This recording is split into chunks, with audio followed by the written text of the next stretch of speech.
तानिया की जगह कोई भी होता तो मैं उसकी मदद करने के लिए चला जाता। तुम मेरे नेचर को अच्छी तरह से जानती कि कोई तुम्हारी मोहब्बत शेयर कर सकता, ऐसा कभी नहीं हो सकता। ठीक कह रही है आप, माँ की मोहब्बत कभी लॉस होती है। गलती मैंने की है तो तुम मेरी भाई के बारे में बात कर रही हो मेरे सामने, ये क्या हर्ज है इसमें? मैं भाभी से माफी मांगती हूँ।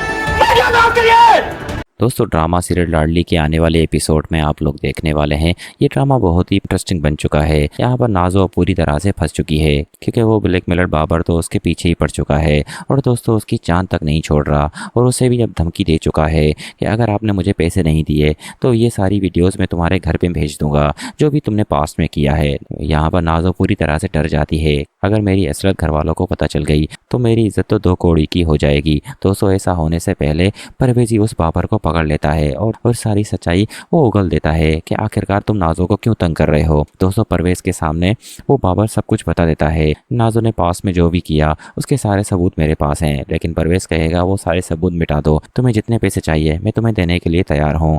दोस्तों यहाँ पर नाज़ो को परवेज़ तो बचा ही लेता है, लेकिन नाज़ो को इस बारे में पता नहीं होता। वहीं दूसरी तरफ दोस्तों आपको ये भी दिखाया जाएगा कि नाज़ो तो अपनी प्लानिंग के साथ सुंदस को बस नीचे गिराने में लगी होगी, लेकिन घर में सुंदस की बहुत इज्जत हो जाती है क्योंकि सुंदस की वजह से ही आज उनका बिजनेस एक बार फिर ऊंचाइयों तक पहुंच जाता है और जो भी नुकसान था वो सुंदस ने भर के दिया। तो इस वजह से सारे घर वाले सुंदस की वाह वाह कर रहे होंगे और बहुत जल्द वो बच्चे को भी जन्म देने वाली है। तो दोस्तों सुंदस की तो वाह वाह होनी है और वो अच्छी बहू साबित हुई है, लेकिन दूसरी जानिब नाज़ो बहुत ही गलत तरीके से उसे गिराने की कोशिश करती है, लेकिन सुंदस भी बहुत चालाक है। नाज़ो की बातों का मुंह तोड़ जवाब देती है और घर वाले खामोशी के साथ सुनते रहेंगे। अगले ही सीन में दोस्तों आपको ये भी दिखाया जाएगा कि रोहम की वालदा जब ठीक होकर घर आती है तो बस नाज़ो को याद कर रही होगी कि जिस तरह से तुम लोग मुझे पूछने आते हो, अगर नाज़ो भी आ जाती तो क्या ही हो जाता, लेकिन नाज़ो ने मुझे नहीं समझा। दोस्तों रोहम और इब्रिश कहेंगे और क्या कहना चाहती हैं मुझे समझ नहीं आ रहा, आप खुलकर बात करें, आप नाज़ो से खफा हैं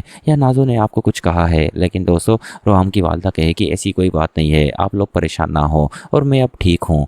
वहाँ पर दोस्तों राहिम भी बहुत खुश हो जाता है क्योंकि उसने भी सुंदस आपी से पैसे लेकर अपना घर चुका दिया और घर वालों की नज़र में वो भी ठीक हो गया, लेकिन उसे भी बहुत बड़ा झटका लगा और सबक मिल गया कि आइंदा वो इस तरह का बिजनेस नहीं करेगा या बिजनेस के लिए पैसे किसी को भी ना देगा जिसकी वजह से उसे धोखा मिले।